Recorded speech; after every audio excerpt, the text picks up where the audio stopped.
దొంగతనంగా నాగలోకం వచ్చి నాగచంద్రకాంత ముక్కను తీసుకురావడం చాలా పెద్ద తప్పని యువరాణి అంటుంది. ఆ మాట విన్న పంచమి ఫలిందాలు షాక్ అవుతారు. అదేంటిని ప్రశ్నిస్తారు. అవును, నాకు నాగకన్య చెప్పింది పంచమియే నాగలోకం వచ్చి నాగచంద్రకాంత ముక్కను తీసుకువచ్చి మోక్షను కాపాడింది అని. మీ నుంచి శక్తులు తీసేసుకుంటున్నాను అని అంటుంది. అలా శక్తులు తీసేసుకుంటుంది. మీరు చేసిన తప్పుకు మరణశిక్ష విధించాలి, కానీ మీరు యువరాజు యువరాణి కావడం వల్ల మిమ్మల్ని ప్రాణాలతో వదిలేస్తున్నాను అని నాగదేవత చెప్తుంది. మీరు భూలోకంలోనే ఉండిపోతారు, మీకు నాగలోక ప్రవేశం లేదు అని హెచ్చరిస్తుంది.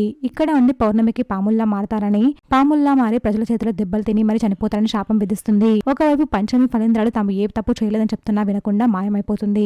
తర్వాత నాగదేవత అబద్ధం చెప్పదు. నీ రూపంలో ఎవరో నాగలోకం వెళ్లారని ఫణీంద్ర అంటాడు.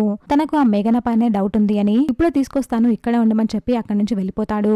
మేఘనాను తీసుకురాగానే ఆమె తాను ఏ తప్పు చేయలేదని కన్నీరు కారుస్తుంది. ఫణీంద్ర మాత్రం నువ్వే నాగలోకం వెళ్లి నాగచంద్రకాంత మొక్కను తెచ్చావు అని, మోక్ష ప్రాణాలు కాపాడమంటూ నిందిస్తాడు. నీకు మంత్రశక్తుడు కూడా తెలుసు అంటూ చెప్పుకొస్తాడు. నిన్ను మోక్షను కాపాడమే తప్పైందంటూ మేఘన ఏడుస్తుంది. ఇంకా పంచమి వదిలేయమని ఇవేవి మనసులో పెట్టుకోకుండా వెళ్లిపో అని చెప్తుంది. అలా మేఘన అక్కడి నుంచి వెళ్లిపోగానే తన ఇదంతా చేసింది అని మరోసారి ఫణీంద్ర పంచమితో అంటాడు. తన తప్పు త్వరలోనే బయటపడుతుంది అని, ఇప్పటికీ తన భర్త బతికాడు అంతే చాలు అని పంచమి అంటుంది. ఇంతటితో ఈరోజు ఎపిసోడ్ పూర్తవుతుంది.